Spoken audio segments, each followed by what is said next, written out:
la deuxième chose que j'aimerais vous dire, c'est que je vous demande de prier afin que réellement, pourquoi pas, la semaine prochaine ou l'autre d'après, on puisse revenir à l'église. Parce que là, c'est vrai qu'on ne peut pas revenir encore parce qu'on ne sait pas, il faut qu'on voit avec le conseil d'administration. Mais je vous invite vraiment à prier à ce qu'on puisse revenir à l'église et retrouver des cultes normaux. Voilà. Maintenant, j'aimerais revenir à la parole de Dieu et avant même de l'ouvrir, s'il vous plaît, j'aimerais prier et demander au Seigneur qu'il m'aide parce que sans lui, je ne peux rien faire. Et j'aimerais qu'il m'aide à vraiment apporter sa parole comme lui le veut et non pas comme moi je l'ai préparé. Seigneur, nous voulons te bénir et te remercier. De tout mon cœur, je veux le faire parce que tu es fidèle, parce que tu es bon. Seigneur, si tu me donnes ce privilège, Seigneur, d'apporter ta parole, je ne veux pas le faire n'importe comment. Et je veux vraiment te prier de m'aider afin que par le Saint-Esprit, tu puisses conduire mes paroles, tu puisses conduire mon cœur, tu puisses conduire mes pensées, à amener la pensée qu'il faut pour chacune de mes sœurs, chacun de mes frères, afin que nous soyons tous édifiés et que nous puissions grandir avec toi, que nous puissions progresser et que réellement, Seigneur, nous puissions être beaucoup plus affermis dans notre foi, afin que le jour où tu le permettras, nous puissions être ces témoins vivants. Et comme le disait mon frère Siméon, que nous puissions être de ceux, Seigneur, qui éclairent ce monde. Nous avons tellement de gens autour de nous qui sont dans la misère. Alors viens nous aider, s'il te plaît, à être vraiment ces lumières pour toi. Seigneur, loué sois-tu encore pour ces moments et qu'à toi revienne toute la gloire, mon Jésus. Amen. Gloire à Dieu. Voilà, peut-être ce que je vais vous dire va vous surprendre un petit peu, mais j'ai trouvé quelques givordins dans la Bible. J'ai trouvé quelques givordins. Vous allez me dire, non. Si, on va le lire. Vous voulez bien? Dans le livre des juges, s'il vous plaît. Vous allez voir pourquoi je dis ça. Bon, d'accord. C'est un peu à la plaisanterie, c'est évident. C'est pas marqué givordin dessus. Hein. C'est évident. Dans le livre des juges, s'il vous plaît, au chapitre 2.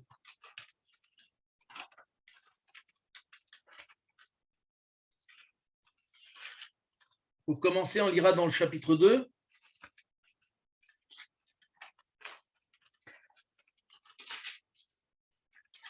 Au verset 1. Juge, chapitre 2, verset 1.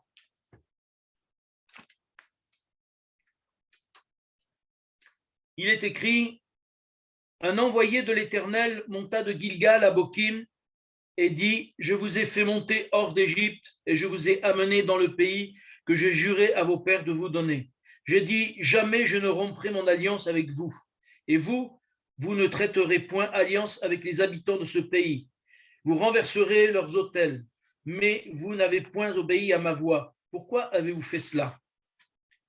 J'ai dit alors, je ne les chasserai point devant vous, mais ils seront à vos côtés et leurs dieux vous seront un piège. Lorsque l'envoyé de l'Éternel eut dit ces paroles, et tous les enfants d'Israël, le peuple et le voix et pleura. Ils donnèrent à ce lieu le nom de Bokim, et ils offrirent des sacrifices à l'Éternel. Bokim veut dire ceux qui pleurent. Josué envoya le peuple et les enfants d'Israël allèrent chacun dans son héritage pour prendre possession du pays. Le peuple servit l'Éternel pendant toute la vie de Josué et pendant toute la vie des anciens qui survécurent à Josué et qui avaient vu toutes les grandes choses que l'Éternel avait faites en faveur d'Israël. Josué, fils d'un homme, serviteur de l'Éternel, mourut âgé de 110 ans. On l'ensevelit dans le territoire qu'il avait eu en partage, et à Timnath Hérès, dans la montagne d'Éphraïm, au nord de la montagne de Gaash. Toute cette génération fut recueillie auprès de ses pères, et il se leva auprès d'elle une autre génération qui ne connaissait point l'Éternel, ni ceux qu'ils avaient fait en faveur d'Israël. Amen. Après, on se rend compte qu'Israël commence à se détourner de Dieu et que petit à petit, eh bien, leur cœur se refroidit par rapport au Seigneur. Maintenant, j'aimerais lire encore avec vous dans le livre des Juges, s'il vous plaît, au chapitre 17. Je vais vous passer rapidement ce qui s'est passé juste un peu avant. Chaque fois, Israël se détourne de Dieu, les ennemis les attaquent, ils retournent à Dieu, ils crient à Dieu en disant « Viens, secours-nous, viens, secours-nous ». Et puis Dieu les secourt, ils mettent un juge et puis ça recommence plusieurs fois. Mais il y a une phrase qui qui me choque un petit peu dans ces passages. Il est dit au chapitre 17 et au verset 6, il est dit ceci: en ce temps-là, il n'y avait point de roi en Israël, chacun faisait ce qui lui semblait bon. Au chapitre 18, verset 1, il y a une petite phrase qui revient sans qu'il y ait la deuxième petite phrase, mais il y est dit: en ce temps-là, il n'y avait pas de roi, point de roi en Israël, et la tribu des Danites se chargeait, etc. Encore, ils font comme ils ont envie. Au chapitre 19, il dit la même chose. Au chapitre 24, pardon, non, 21, 25, chapitre 21 du verset 25, il est écrit: en ce temps-là, il n'y avait pas de roi en Israël, chacun faisait ce qui lui semblait bon. Amen. Alors, c'est cette phrase qui revient, qui est choquante pour moi. Chacun faisait ce qui lui semblait bon.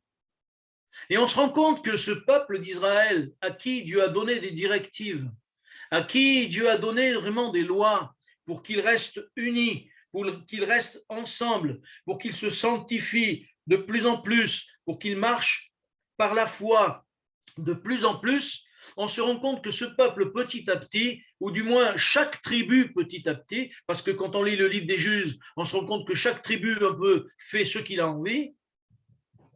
Et il est dit de cette phrase: il n'y avait pas de roi en Israël, chacun faisait ce qui lui semblait bon. Bien, vous savez, dans la vie chrétienne, on ne peut pas faire ce qui nous semble bon. On doit faire ce que Dieu nous demande. Si on fait ce qu'il nous semble bon, ça peut être bon à nos yeux. Mais il ne faut pas oublier quand même que nous sommes des pécheurs, que nous sommes de ceux qui, justement, avons des pensées par rapport à ce monde qui, des fois, se ressemble à ses proches. Mais pourquoi? Mais parce que nous sommes des hommes, parce que nous sommes des femmes, et que réellement, si nous ne faisons pas attention, eh bien, nous allons faire comme ce peuple, on fait ce qui nous semble bon. Mais ce qui nous semble bon n'est pas forcément ce que Dieu veut. La preuve, c'est que Israël, à un moment donné, va faire des compromis avec les peuples autour d'eux. Et parce qu'ils vont faire des compromis, Dieu va leur dire à un moment donné: mais je vous avais demandé certaines choses, vous ne les avez pas faites, eh bien maintenant, je vous laisse, et Dieu se retire. Et je crois, mes frères et sœurs, que nous sommes dans un temps un peu particulier, et parce que nous sommes dans un temps un peu particulier, nous devons faire attention de ne pas faire ce qui nous semble bon, mais de faire ce qui est écrit. Et je reviens souvent à la parole de Dieu, et vous m'entendrez régulièrement y revenir, parce que je crois que c'est vraiment notre socle. Et le jour où ce socle sera perdu dans nos vies, le jour où ce socle, cette loi de Dieu sera vraiment diminuée dans nos vies, plus elle sera diminuée, et plus nous perdons le contact de Dieu. Plus elle sera diminuée, plus nous ferons ce qu'il nous semble bon, mais nous ne marcherons pas comme le Seigneur le veut.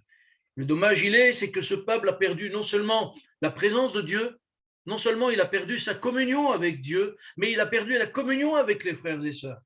Il a perdu sa cohésion, il a perdu son unité avec ses frères et sœurs. Et quand on n'est plus unis, vous savez, qu'est-ce qui arrive? Il y en a un qui voit qu'on est tout seul, et quand on est tout seul, il nous attaque beaucoup plus facilement. Et vous avez compris qui c'est? C'est le diable. Le diable qui veut à tout prix qu'on soit désunis. Le diable qui veut à tout prix qu'on soit découragé. Le diable qui veut à tout prix que réellement nous ne puissions pas marcher selon les voies du Seigneur, selon les commandements du Seigneur, selon ce que le Seigneur nous demande. Parce que lui, il sait les conséquences qu'il peut y avoir. Lui-même les a subies, puisque lui-même s'est détourné des lois de Dieu et lui-même s'est mis en difficulté parce que lui, il avait une connaissance, parfaite de Dieu. Mais en se mettant en marge par rapport au commandement de Dieu, il s'est cru plus fort que Dieu. Et comme il sait que le fait de désobéir à Dieu nous met en porte-à-faux, c'est son désir de nous mettre en porte-à-faux par rapport à Dieu, par rapport à la parole de Dieu. Et le désir de Dieu, c'est que nous soyons un peuple uni. Le désir de Dieu, c'est que nous soyons des frères et sœurs, étant conscients que nous sommes des frères et sœurs en Christ. Nous appartenons au même Seigneur, nous appartenons au même Sauveur, nous sommes vraiment de sa famille. Et je crois que ce peuple qui ne l'avait pas compris, petit à petit s'est détaché de toutes ces choses. Il y a des circonstances dans nos vies qui font tout des fois pour nous séparer les uns des autres. Des circonstances, des moments où on pourrait être en détresse, où on pourrait s'agacer, où on pourrait vraiment paniquer même. Mais qu'est-ce qui arrive? Vous voyez, une des agacements qui pourraient venir, une des paniques qui pourraient venir. Vous vous rendez compte, pendant un mois, on ne va plus à l'église, mais ça veut dire quoi? Ils font n'importe quoi, ces frères. Oui, c'est vrai, on dirait qu'on fait n'importe quoi. Mais le Seigneur ne tient-il pas toutes choses entre ses mains? Je crois que c'est là qu'il nous faut apprendre à faire confiance à Dieu. C'est là qu'il nous faut apprendre à nous attendre au Seigneur. Et certaines fois, nous ne savons pas comment faire justement pour nous attendre au Seigneur. Nous ne savons pas comment faire alors que les circonstances sont de tous les côtés qui sembleraient nous rendre un peu désemparés. Et si vous vous rappelez bien, on dit souvent ça, et je ne sais pas si on réalise ou ce que chacun de nous réalise ce que ça veut dire. On dit souvent qu'il nous faut regarder à Jésus. Mais qu'est-ce que ça veut dire regarder à Jésus? Parce qu'on peut très bien regarder une personne qui est présente. Quand on regarde un exemple, on dit tiens, regarde lui, il a un bon exemple. Alors on regarde vers la personne et on se rend compte que chacun d'entre nous avons besoin d'un repère. On le dit regarder à Jésus, on dit oui, c'est vrai, il faut regarder à Jésus. Mais est-ce qu'on sait vraiment ce que ça veut dire? Alors que Jésus, on ne le voit pas, on le sent dans notre cœur. On dit oui, mais je veux suivre Jésus, oui, je veux faire pour Jésus, oui, je veux marcher vraiment comme Jésus a marché. Mais qu'est-ce que ça veut dire vraiment? J'aimerais voir avec vous 3 manières de regarder les choses. La première, j'aimerais la lire, s'il vous plaît, dans le livre des Hébreux. Le livre des Hébreux. L'Épître aux Hébreux au chapitre 12.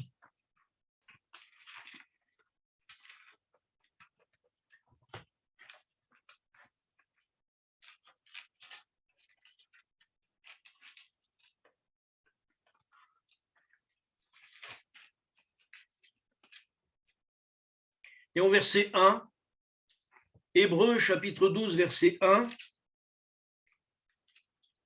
il est écrit « Nous donc aussi, puisque nous sommes environnés d'une si grande nuée de témoins », et là, l'apôtre, il parle du chapitre 11 en fait, une si grande nuée de témoins de gens qui ont marché par la foi, qui ont vécu par la foi, qui sont morts par la foi, qui ont été torturés pour la foi. Et il parle de tous ces gens-là. Et quand ce verset, il a vraiment tout son sens si on comprend ce qui s'est passé avant, si on lit ce qui s'est passé avant au chapitre 11.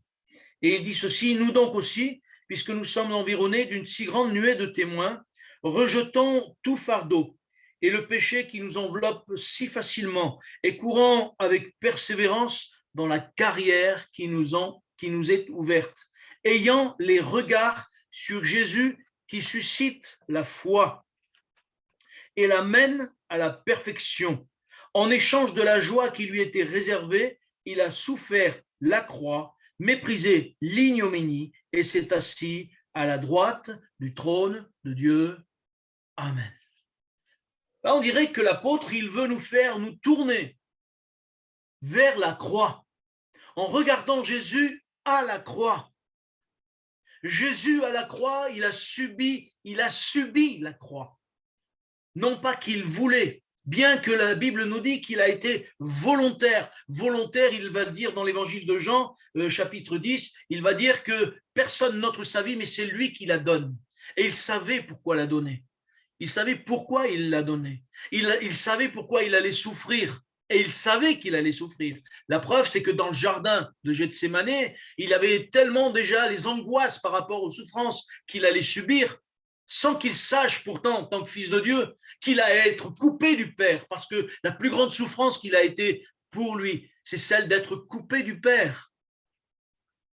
Il savait parfaitement qu'il allait souffrir, mais il avait ça pour nous. Il a souffert la croix pour nous. Il a souffert les crachats pour nous. Il a souffert les gifles et les coups pour nous. Les coups de fouet pour nous. Le reniement pour nous. Et je crois que lorsque nous souffrons, lorsque nous sommes dans la difficulté, je crois qu'il nous faut d'abord regarder à la croix, regarder Jésus à la croix et réaliser que si lui, il a souffert pour nous, si lui, il a subi pour nous toutes ces choses. Et même l'apôtre va un peu plus loin. Il dit, vous n'avez pas encore résisté jusqu'au sang. Est-ce que nous avons résisté des fois jusqu'au sang pour tenir dans notre foi? Moi, je dirais pas encore, en tout cas, pas pour ma vie encore. Et l'apôtre, justement, nous appelle à regarder à la croix. Regardons Jésus à la croix. Lorsque notre souffrance nous paraît très grande, lorsque notre souffrance nous paraît vraiment tellement forte que vraiment, on a l'impression que tout s'échappe, tout s'effondre sous nous. Je crois qu'il nous faut regarder Jésus à la croix. Parce que pour nous, il a subi pour que nous puissions vivre et avoir cette espérance. Et nous avons cette espérance qu'il viendra bientôt nous chercher et nous y reviendrons tout à l'heure. Nous avons cette espérance qu'il est auprès de nous. Nous avons cette espérance que nos cœurs, nos âmes sont sauvées et que même si pour un temps nous allons souffrir sur cette terre, un temps, bientôt il vient nous chercher comme il l'a promis. Mais il ne nous a jamais, jamais laissés seuls. Il ne nous a jamais, jamais abandonnés. Il nous a donné le Saint-Esprit. Il a dit, je suis avec vous tous les jours jusqu'à la fin du monde. Nous pouvons avoir cette assurance. Et je crois qu'il y a une chose qui est sûre, c'est que quel que soit ce que nous subissons, il a subi bien plus fort que nous. La Bible nous dit qu'il a voulu accomplir la volonté de Dieu. Et je vous ai parlé la dernière fois de cette phrase qu'il a prononcée dans l'évangile de Matthieu, au chapitre 26, justement quand il était dans le jardin, il a dit, s'il n'est pas possible que cette coupe s'éloigne de moi sans que je la boive, que ta volonté soit faite. Vous vous rendez compte? S'il n'est pas possible, eh bien, il acceptait, il se soumettait à la volonté de Dieu. Je crois que ce que nous vivons en ce moment, Dieu est au contrôle. Et je le dis et je le redis. Même si ce n'est pas forcément du Covid, mais même ce qu'on vit aujourd'hui à cause de nos soucis des uns et des autres, que ce soit avec les enfants ou sans les enfants, que ce soit à cause du travail ou que ce soit quoi que ce soit, le Seigneur sait toutes choses, il connaît toutes choses. C'est pour ça qu'il nous a donné aussi la prière, pour que nous puissions lui communiquer les choses et que pendant que nous lui parlons, pendant que nous lui présentons les choses, nous lui présentons les choses, lui, il descend par son esprit, il vient renouveler, il vient parler à nos cœurs, il vient nous fortifier, il vient nous renouveler. C'est pour cela que je parle autant de prière et que je parle autant de la parole. Parce que c'est la source de nos vies, c'est ça qui va nous tenir, c'est, j'allais dire, excusez-moi l'expression, Seigneur, pardon, je ne veux pas le blesser, mais c'est le fumier à nos pieds qui va nous donner la force pour résister dans les tempêtes.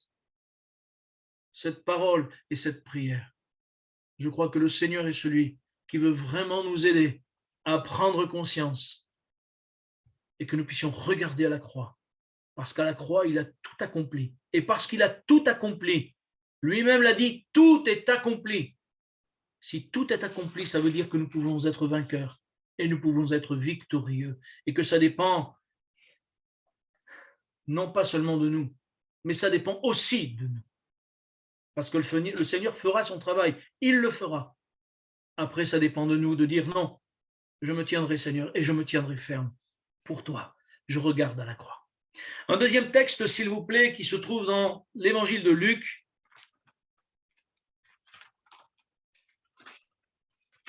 L'évangile de Luc est au chapitre 24.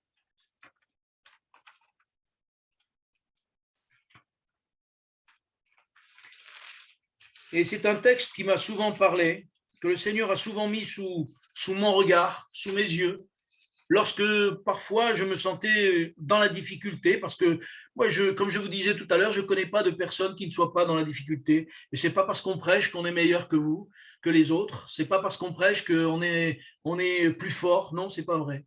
C'est pas vrai. Nos faiblesses sont aussi comme chacun d'entre nous, parce que nous sommes tous des femmes et des hommes. Au chapitre 24, s'il vous plaît, je ne vous ai pas donné le verset peut-être, et juste le verset 25 à 27.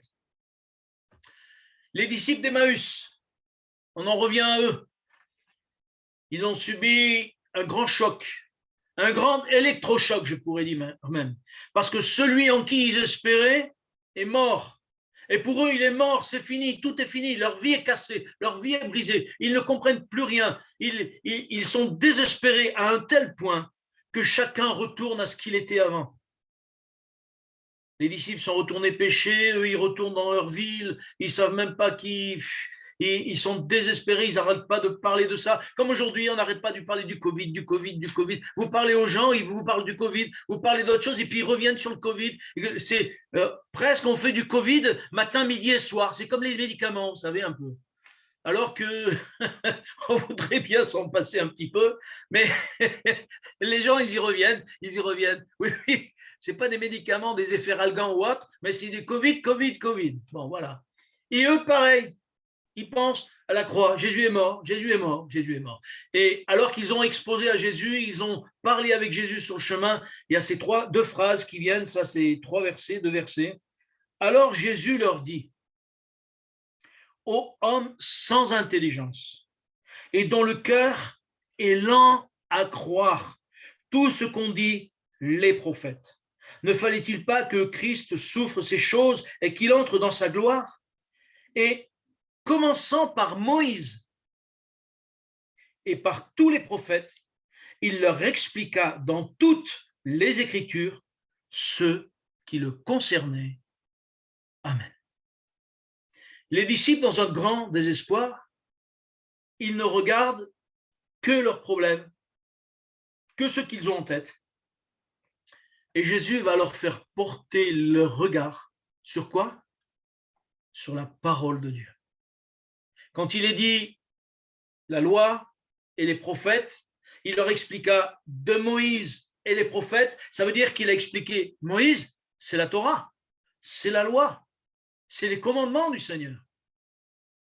Et c'est le Seigneur les ramène à Moïse, c'est qu'il les ramène à la parole de Dieu pour leur expliquer que c'est normal ce qui arrive, que c'est normal. Et il leur explique non seulement, il leur dit que la loi, elle en parle, la parole de Dieu en parle, mais les promesses en parlent. Et je n'étais pas là-bas. Non, j'étais pas là-bas. Mais je pense que Jésus leur a parlé non seulement des promesses du passé, où Dieu disait que justement il devait venir, etc. Mais je crois que Jésus leur a fait là aussi comme une perspective de ce qui allait arriver. Les promesses qui étaient devant. Non pas seulement celles qui étaient du passé et qui arrivaient jusqu'à lui, mais je pense qu'il les a aussi, il a essayé de les projeter en avant. Et pour ça, il leur en a parlé des prophètes, parce que les prophéties, même dans l'Ancien Testament, annoncent non seulement sa venue, non seulement sa vie, non seulement sa mort, non seulement sa résurrection, mais son retour. Il y a autant de prophéties dans l'Ancien Testament qui parlent de son retour, et peut-être qu'il y a même plus de prophéties qui parlent du retour de Jésus que dans le Nouveau Testament. Le Seigneur Jésus a voulu qu'il retourne vers la parole. Alors j'aimerais vous dire, mes frères et sœurs, et je reviens à ce que je disais encore tout à l'heure, lorsque nos cœurs sont découragés, lorsque nos regards sont à nos pieds, parce que vous savez, on remarque que quelqu'un qui n'a pas le moral, il regarde à ses pieds. Et vous savez ce qui arrive quand on regarde à nos pieds? J'ouvre une petite parenthèse, si vous permettez. J'avais une douzaine d'années à l'époque, et j'étais en sixième ou cinquième, je ne sais plus. Et puis, on était avec une bande de collègues, et puis j'avais 2-3 kilomètres à faire pour rentrer à la maison. Et puis, j'avais mon cartable sur le dos, et puis on parlait, et puis je parlais avec mon collègue, et puis j'ai un collègue qui m'appelle derrière, et au moment où je me retourne, je continue à avancer, mais ce que je n'avais pas vu, c'est qu'en parlant, j'avais juste devant moi le poteau d'un lampadaire. Et forcément, comme je ne regardais pas devant moi, vous savez ce qui est arrivé? Je me suis pris le lampadaire en plein dans la tête, j'ai failli tomber par terre, je ne sais même pas si je ne suis pas tombé par terre tellement, parce que je ne regardais pas devant moi. Et bien souvent, ce qui nous arrive, c'est qu'on regarde à nos pieds, on ne regarde pas devant nous, et si je peux dire, tous les lampadaires qui vont passer, on va se les prendre. toutes les chutes qu'on va devoir prendre, tous les coups qu'on va prendre dans la tête à cause de cela, parce qu'on ne regarde pas devant nous. Mais ce qui peut nous permettre justement de regarder devant nous, ce qui nous permettent de regarder plus loin que ce que nous voyons là maintenant. C'est bien la parole de Dieu, qui va nous aider justement à rebondir. David disait, je serre ta parole dans mon cœur, afin de ne pas pécher contre toi. Et je crois qu'il y a deux choses que nous devons faire. La première, c'est serrer la parole dans nos cœurs. Quand nous sommes désespérés, plongeons nos regards dans la parole. Cherchons au travers de la parole de Dieu ce que Dieu veut nous dire. Dieu nous parle par sa parole. Comme je vous le disais tout à l'heure, ce passage, souvent le Seigneur a utilisé ce passage pour me parler. Pour me parler parce qu'en disant, mais tu n'es pas, il ne faut pas que tu te désespères. Même si je suis avec toi, même si je marche avec toi, même si tu n'as pas l'impression, parce que la Bible nous dit que leurs yeux étaient empêchés de le reconnaître. Et des fois, le Seigneur marche avec nous et nos yeux sont empêchés de le reconnaître. Parce que le diable ne veut pas que nous reconnaissions que le Seigneur est avec nous. Parce qu'il si nous arrivons à ne plus reconnaître que Jésus est avec nous, nos cœurs se découragent. Nous avons l'impression que Dieu n'est plus avec nous, alors qu'il est avec nous. Alors qu'il nous suit, alors qu'il marche à nos côtés, alors qu'il veut nous parler, alors qu'il veut agir, alors qu'il veut intervenir. Le Seigneur est toujours le même. Il n'a pas changé. Et s'il a voulu que ses disciples regardent vers sa parole et vers les prophéties qu'il a données, le Seigneur veut que nous soyons encore plus près de lui pour que nos cœurs ne soient pas dans l'inquiétude. La deuxième chose, c'est qu'il est dit dans le psaume 119, donc je vois qu'il l'a affiché, Gabriel, afin de ne pas pécher contre toi. Mais qu'est-ce que ça veut dire ne pas pécher contre Dieu? Vous savez ce que ça veut dire le mot hébreu le mot péché en hébreu? Ça veut dire manquer le but. Ça veut dire manquer le but. Et si le mot péché veut dire manquer le but, qu'est-ce que ça veut dire dans nos vies manquer le but? Manquer le but, c'est perdre la foi. Manquer le but, c'est perdre l'amour que nous avons pour le Père et pour Jésus-Christ. Manquer le but, c'est ne plus aimer mon frère, ne plus aimer ma sœur, comme la parole nous le demande. Manquer le but, c'est passer à côté du plan de Dieu que Dieu a préparé pour vous comme pour moi. C'est ça, manquer le but.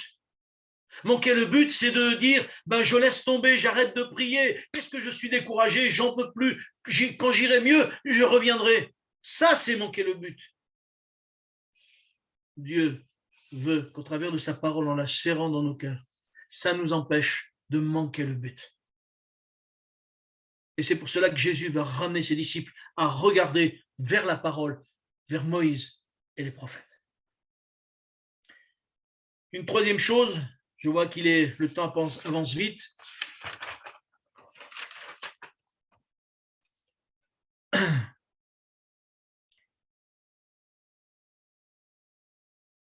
Ah, je me suis trompé de... Non.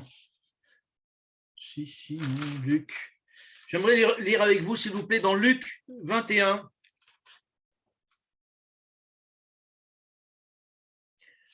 Luc chapitre 21. Un troisième regard. J'aimerais simplement vous rappeler que le premier regard, c'est la croix. Le deuxième regard, c'est vers la parole. Et le troisième regard, c'est Jésus qui parle et qui dit, au verset 25, je vous ai dit le verset, je ne sais plus, 21, Luc 21, 25, il est écrit ceci, il y aura des signes dans le soleil, dans la lune et dans les étoiles, et sur la terre, il y aura de l'angoisse chez les nations. Vous avez bien entendu? Il y aura de l'angoisse chez les nations, et qui ne sauront que faire au bruit de la mer et des flots. La mer et les flots, c'est toute la foule, ce n'est pas l'océan, non, c'est la foule, ce sont les personnes.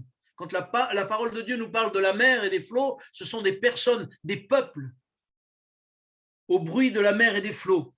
des hommes rendant l'âme de terreur dans l'attente de ce qui surviendra pour la terre, car les puissances des cieux seront ébranlées. Alors, on verra le Fils de l'homme venant sur une nuée avec puissance et une grande gloire. Et écoutez bien ce verset. Et c'est ce à quoi j'aimerais que nous puissions chacun d'entre nous tourner nos regards. Quand les choses commenceront à arriver, redressez-vous et levez vos têtes parce que votre délivrance approche. Amen. Jésus revient bientôt. Et c'est ce que j'aimerais te dire, ma sœur, mon frère. Lève les yeux. Tout ce qu'on voit autour de nous, toutes ces foules, tous ces peuples, toutes ces nations qui tremblent, qui ont peur du soleil, qui on ne sait pas ce qui va devenir, les nuages, qu'est-ce que c'est pas, la terre, l'eau, ils ont peur, ils angoissent pour demain, qu'est-ce qu'on va laisser à nos enfants, les glaciers à l'Antarctique commencent à fondre, ils savent plus où ils en sont, ils essayent ça, ils essayent l'autre, et les uns veulent, les autres veulent pas, et tout le peuple dit mais qu'est-ce qui se passe, on veut tout que ça change. Quand on lit tout le reste avant, presque ce verset, voyez-vous, il pourrait venir au début de ce chapitre. Et pourtant, le Seigneur le mit là, quand ces choses commenceront à arriver. Redressez-vous et levez vos têtes, parce que votre délivrance approche. Et moi, voyez-vous, ça m'encourage. Parce que je me dis, Jésus, tu reviens bientôt. Et que bientôt nos tourments, nos soucis, nos problèmes, on laisse tout tomber. Parce que tu reviens bientôt. C'est vrai qu'il y a des soucis aujourd'hui, c'est vrai qu'il y a peut-être des angoisses aujourd'hui, mais pour ceux qui ne croient pas en Christ, pour ceux qui n'ont pas d'espérance, nous avons cette espérance qu'il revient bientôt. Nous avons cette joie qu'il revient bientôt. Nous avons vraiment ce bonheur de dire bientôt nos yeux le verront. Nos yeux le verront. Ma sœur, mon frère, j'aimerais te dire, ne crains pas. Regarde, lève la tête. Lève la tête. Ne regarde pas tes chaussures. Ne regarde pas les problèmes, les difficultés.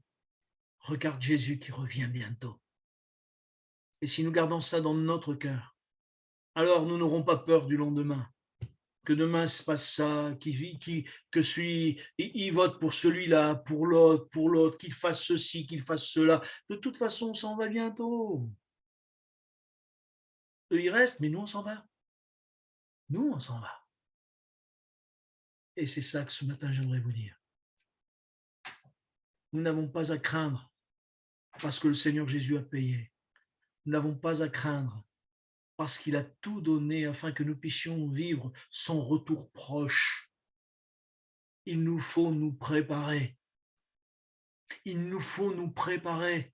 Il nous faut sanctifier nos vies. Il nous faut nous rapprocher les uns les autres pour tenir ferme et afin que le Seigneur nous trouve unis, ensemble, aimant les uns les autres. Ayant réglé tous nos problèmes de manque de pardon, ayant réglé tous nos problèmes de tout ce qui viendrait vraiment encombrer nos vies et qui nous empêcherait de partir le jour où le Seigneur va nous appeler par notre nom et que nous partirons en un clin d'œil changé, en un clin d'œil nous partirons. C'est ce que nous dit la parole de Dieu. En un clin d'œil nous serons changés et nous partirons vers lui. Nous l'avons lu tout à l'heure un petit peu. Ce sera merveilleux quand il va revenir. Que nous soyons prêts. Au verset 34, il est dit,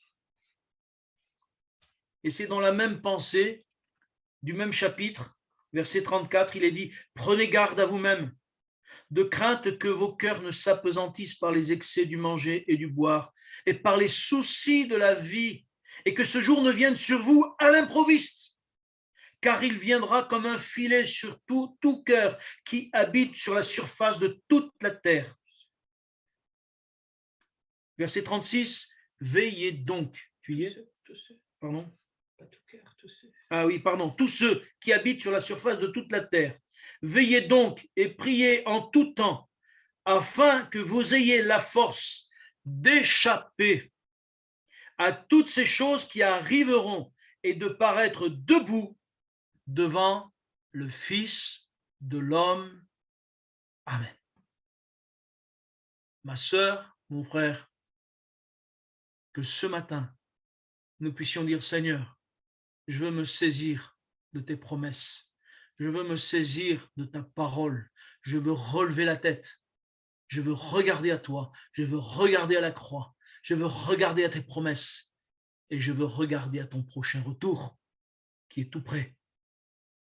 Et que je puisse être là debout pour le jour où tu reviendras me chercher. Amen. Vous l'avez bien compris, s'il vous plaît. Seigneur, tu es notre Père. Et c'est avec une grande joie encore, je veux te louer et te bénir, parce que dans ta parole, tu nous as tout donné, afin que nous puissions t'appartenir, afin que nous puissions résister dans les moments difficiles, afin que le diable ne vienne pas nous piéger par de faux raisonnements, mais que réellement, Seigneur, dans ces temps tout particuliers, nous puissions réaliser que c'est l'accomplissement de ta parole qui est en train de se faire, et que non seulement ta parole s'accomplit comme tu l'as dit, mais elle s'accomplira lorsque tu nous viendras nous chercher, lorsque réellement tu nous attireras à toi, et que nous puissions, Seigneur, être debout, que nous puissions être prêts, que nous puissions être pleins de joie et de reconnaissance. Nos cœurs t'appartiennent, ils sont tout à toi, Seigneur. Alors, loué sois-tu. Je veux te dire ce matin encore, je t'aime, Jésus. Merci pour ta présence, merci pour ton amour infini, merci pour ta grâce qui est pour l'église de Givors comme pour l'église de Vienne. Merci parce que tu veux bénir nos vies, afin que réellement, Seigneur, nous soyons plus que forts et plus que vainqueurs en toi. Seigneur, à toi toute la gloire, l'honneur et la louange, notre Père. Amen.